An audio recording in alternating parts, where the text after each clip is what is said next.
bit of a bonus guard. We're going to keep this up as a clip for you guys. You know who we are. I'm Zach. That's Gavin. This is the Vanguard, and we're here to break down Piers Morgan getting absolutely spanked, clobbered, schooled, pick the word you want, by Mehdi Hasan, who has been on an absolute tear since going out on his own after leaving MSNBC, where I feel like he was really free to just take on all these ghouls and monsters in mainstream media, as he's so capable of doing, spreading his wings and flying. And so we wanted to quickly jump back on here and react to this recent glorious clip of him absolutely dog walking Piers Morgan on Donald Trump and political violence. Yeah, super excited to check this out. Obviously, Mehdi Hasan, we're big fans over here. Don't always agree with Mehdi, but you can count on Mehdi to have a hot take that's always very well articulated. The guy's a great debater as well.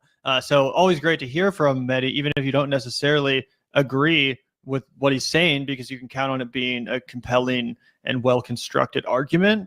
So I'm really excited to watch this. I haven't had a chance to check it out yet. Obviously, Mehdi Hasan's been doing such a good job leading the charge, frankly, on the calls for for Joe Biden to step down as the Democratic Party nominee. You just had a Joe Biden moment yourself. Yeah. How dare you call this old man out for making a similar mistake to you and all of your youth. That's why I'm not running for president. Absolutely. But yeah, let's take a look at this, guys. Super excited to hear what Mehdi has to say. Piers, Joe Biden, Kamala Harris, Hakeem Jeffries, Chuck Schumer, leadership of the Democratic Party. Can you play to me clips of them inciting violence in the same way Donald Trump, Marjorie Taylor Greene, Ron DeSantis, Paul Gosar? Why are you deflecting? Because you are deflecting, Piers. I'm not going to sit here and let you do both sides bullshit You tonight. might be conflating. This is a Republican Party is a party of Mehdi, violence. you might be conflating Piers, the I two can sit all roles. day with you. Mehdi. Now you're cutting me off. Mehdi. Hold on, now you're I'm cutting just me off. reminding Let me you. answer your question. I'm reminding you it's actually my show and I do the questions and you answer them. On yours, it's the other way around. Let me answer the question then. Right. So let me answer the question. Here's there my are not question. two I love watching Brits bicker. sides. When you say it's not two sides, but I've played you a bunch of clips of people repeatedly calling him Hitler, I say to you, there's the two sides. Okay, that's such bullshit too, because let's be honest, both sides, the Democrats and Republicans, have always both called each other's party leaders Hitler, dictators, whatever. I mean, I remember when George Bush was president, people would call him a dictator. And then exactly, when Obama became president, he was a communist dictator, right? A terrorist sympathizing Muslim dictator. It's crazy. He was a jihadist. And then, of course, Donald Trump was president, and all the Democrats called him a dictator, and they called him, Mango Mussolini, and they called him Hitler, and they called him all this crazy stuff. But it's not just Donald Trump. Although Donald Trump probably actually is the closest to actually exemplifying like classic fascistic, dictatorial and real political violence, as Mehdi's going to lay out. And real political violence, right? It's not like he's the first presidential candidate or party nominee to be compared to Hitler, called Hitler, or some other authoritarian fascist. Absolutely. So let me respond. Can I respond? Yep. Can I respond? Okay, let me respond. Donald Trump ran for office in 2016 telling protesters rallies to punch people who pay their bills. As president, he played a clip of a guy saying the only good Democrat is a dead Democrat. He said to the Proud Boys, stand back and stand by. He called Nazis at Charlottesville. Now, let me finish. You're interrupting me, Piers. I need to finish my sentence. You get to finish yours. I'm on your show. I'm a guest. I'm answering. Let me get to. I'm pointing out that it's not two sides. What Donald Trump has said. Your viewers need to hear this because you're not telling them this. Trump spent his entire presidency inciting violence against Ilhan Omar, George Soros, multiple members of Congress, people of color. Right? He left office, right, having incited an insurrection which you condemned. He told them to go fight like hell. He said Mark Milley should be executed, the chairman of the Joint Chiefs of Staff. What's this got to do with my question? He mocked Paul Pelosi. I'm getting to it. He mocked Paul Pelosi for being hammered in the head. He was wrong to do that. That was outrageous. To be executed. It's not about whether he was wrong, Piers. I can give you. It's almost exactly like the Destiny Piers Morgan debate that we were just reacting to. Yeah, I think this is the far more competent, far more humanitarian version of the argument that Destiny was fumbling and fucking up to make to the public. Actual violent quotes from Donald Trump, Marjorie Taylor Greene, Paul Gosar. You can't give me those. Can you quotes get back to my from question? Biden, Pelosi, Jeffries. No, answer my question. Where did Joe Biden say? No, I've asked you a question, Mehdi. But it's not both sides, Piers. You can't deflect, Piers. The viewers are watching. Your side has literally spent 8 years calling him Hitler. It's ridiculous to say there's no both sides. We've already discussed the Hitler point. Where have they incited violence? Where did Biden say go kill people? That's ridiculous from Piers Morgan. I mean, what does he want?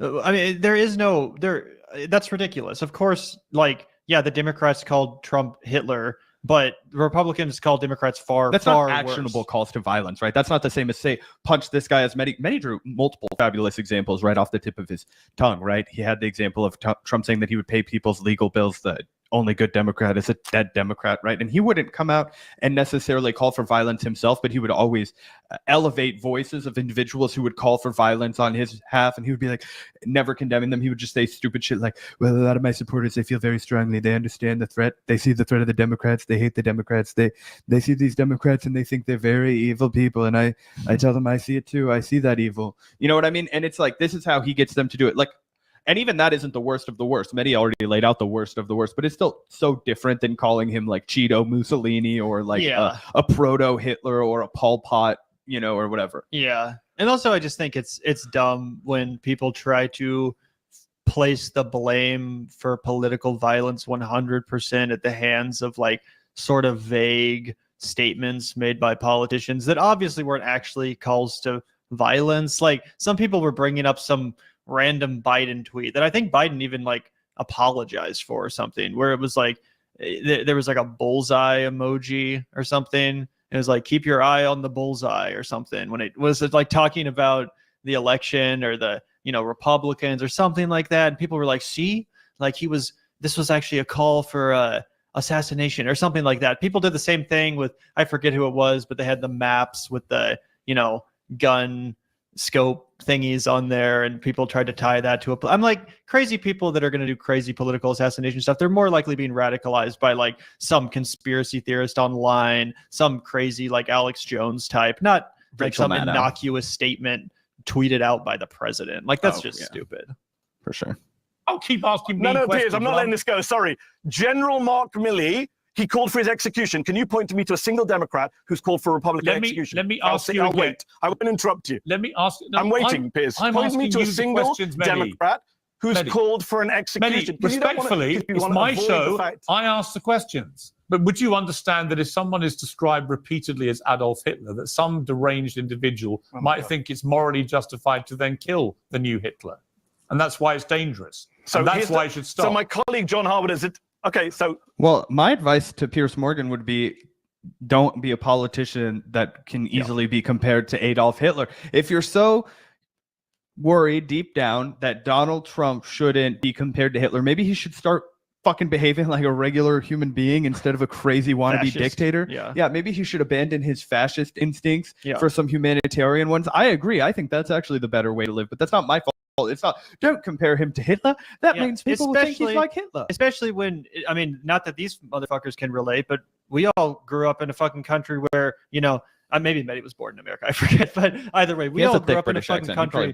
We all grew up in a country where we were taught that the correct way to respond to authoritarian dictatorship is violence. Straight up. We taught that in elementary school, that the founding fathers had it right, that their expression of violent resistance was the correct thing to do in the face of an authoritarian, you know, government that wasn't democratic, et cetera, et cetera. All the Second Amendment signs. One use is for putting food on the table. Another one is for protecting my front door. And the other one is for fighting revolutions against enemies, both foreign and domestic. And it's just like, you're going to really overthrow the government with your AR-15, you fucking idiot. But the sentiment is there. People are told that that's why they have to have a Second Amendment, and that's why they have to have guns, particularly in the American South and Midwest. Yeah, exactly. The whole like origin story, the whole like, you know, kind of myth of our country's founding, even though it's not really true. It's more about the fact that,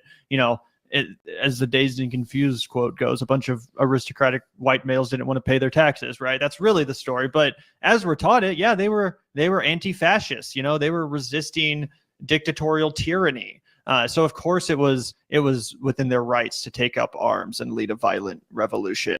And if you actually, you know, think that Trump is those things, as he kind of is, then, you know, by our own American mythology, then, you know, it is what it is. Absolutely. Yeah. Reaping what we sowed. Hold on. First of all, it should stop. Donald Trump, not Joe Biden, called his opponent This Hitler. is fantastic. You deflect on every single question I've asked you. Because you are so one-sided, Piers, so I have to give some balance to this show. I'm just asking, do you think people should stop calling him Hitler? Because obviously it's a ridiculous... It's great to have somebody finally call out Piers Morgan for being such an insufferable fence sitting both sides are. Yeah. Because it is truly maddening. And I think all of us who have had to watch him over the past couple of months, maybe a year, can really feel the frustration that Mehdi's feeling right now. Yeah. And I've already said to you, when he stopped. It also does feel a little bit weird to be assuming that, like, for Piers to just be like, oh, yeah, it's this 20-year-old Republican registered gun nut kid was to do this because a Democrat, like normie Democrats, comparing Trump to Hitler. We don't know that. We have no idea what the fuck this kid's motivation was. He could have been a groiper who thought Donald Trump was being controlled by the cabal of Jewish elites, and he had to, step in to stop the Jews from taking over. Like that just as easily could have been this crazy kid's rationale. You know what I'm saying? Oh yeah, 100%. So why are we just blaming like innocuous statements made by random politicians about how Trump's Hitler? Because that's what the radical centrist position is. It's always to be above the fray but stand for nothing, and that's exactly what Piers Morgan embodies throughout his entire career. I promise, Piers, let's do a deal. I promise, if Trump stops quoting and acting like Hitler and quoting Hitler and praising Nazis, I promise never to mention Hitler again. Deal? So once again, you actually don't want to stop calling him Hitler, even though you know once again, you don't want to engage with the rhetoric. This is like your new Hamas gotcha question. The substance of this, Piers, is that Trump has praised Nazis at Charlottesville, hosted a Nazi for dinner at his house, and quotes from Mein Kampf. You're telling me, the great free speech champion, I should not be allowed to point that out because someone like you will say, I'm calling him Hitler. No, I'm pointing out facts, Piers. If you don't like facts, well, what's the line your friend Ben Shapiro says? Facts don't care about your feelings. They don't care about feelings at all. It's not about my feelings. It's about, I believe, the language on both sides. You're bothered by a comparison. I think the language on both sides has has to stop. And I think the left should stop calling him Hitler. You need to point, and you should point out to where Joe Biden has called. Can we call him Mango Mussolini? That's what I want. I won't call him Hitler. I cede your point. I don't want to inspire any violent actions, but I refuse to stop calling him Mango Mussolini. Citolini. No. Only one candidate running for president has called for the execution of his opponents. You have not called that out. Let's end on a point where I think we may meet some agreement. All right. Well, that was quite an ass whooping from Mehdi Hasan. He broke Piers Morgan. Piers Morgan ended the segment, and I think that's all you can do when you go on a show like that. He has so many people who just want to take the most milquetoast, like inoffensive position, like I always stand against political violence, and Mehdi forces them to grapple with the fact that, dude, if he would stop acting like Hitler, people would stop calling him that, and it's not inciting political violence to give an accurate historical description of the man who is trying to be the president. Yeah, exactly. It's kind of the same thing we're experiencing on the other side with Joe Biden. People are like, how dare you point out that he's like, clearly in the midst of massive cognitive decline. It's like, don't shoot the messenger. Yeah. I'm just pointing out what we can all see in the same way. To point that out. Yeah, exactly. In the same way, it's like, yeah, some people are going to make the obvious connections between the way Trump acts in a very, blatantly fascistic, belligerently dictatorial way. And yeah, if not Hitler, as I said, Mussolini, fill in the blank. People can get creative with it, but let's be honest, Hitler is just kind of like a synonym for like a fascist dictator, right? At this point, when people say Trump is Hitler, obviously they're not literally talking about like concentration camps. He's not like, he doesn't have the same literal agenda as Hitler, but Hitler's just the number one big bad villain of of world history, right? So yeah, it's obviously just the classic kind of archetypical example to point to. I think that's what's going on. I think it's ridiculous to blame political violence on that instead of blaming it on Donald Trump himself for, as you said, embodying Hitlerian traits. Yep. Anyways, that about wraps it up. This was a bonus guard. Thank you guys for tuning in. Massive shout out to the patrons. And also, if you want to have full access to all of our live streams, which are usually about 90 minutes long, you can become a member below. But this episode will remain free for everybody. This little clip here. And that's thanks to the Vanguardians, the Super Vanguardians, the comrades. You're all comrades to us here. I'll actually move us over here. And we can even do this. We can even just dedicate this entire time right now to you lovely, lovely patrons, Vanguardians, Super Vanguardians. Hit the like button, hit the subscribe button. Keep checking us out. We have a lot of loud opinions, but we think we're funny sometimes. So if this is your first exposure to the Vanguard, welcome. Really appreciate everybody checking it out. Yeah, huge shout out to the Patreon community. Thank you guys so much for tuning in. And yeah, we'll be back tomorrow. Peace out, guys. Peace.